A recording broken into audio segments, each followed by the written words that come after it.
Hi guys welcome to my mini blog আৰু ৰাতিপুৱা আজিও 5টা বজাতে উঠি যিমান সোনকালে পাৰোঁ ঘৰৰ কামখিনি শেষ কৰিবৰ কাৰণে চেষ্টা কৰিছোঁ। সোনকালে কামখিনি শেষ কৰিব পাৰিলে মোৰে ভাল, দিনটোৰ কাৰণে আজৰি।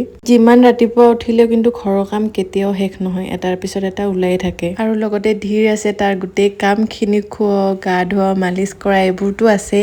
আজিকালি মই ধীৰৰ কাৰণে বগা বেডশ্বীট পাৰিব নোৱাৰা হ'লোঁ। আৰু কোনোবা পটককৈ কেতিয়াবা আহি পালে ঘৰটো লেতেৰা হৈ থাকিলে বেয়াও লাগে। সেইকাৰণে মই ৰাতিপুৱাই উঠি যিমান সোনকালে পাৰোঁ কামখিনি কৰি আজৰি হৈ থাকিব পাৰিলে ভাল পাওঁ। এইফালে ল'ৰাক গা ধুৱাই দি আছোঁ।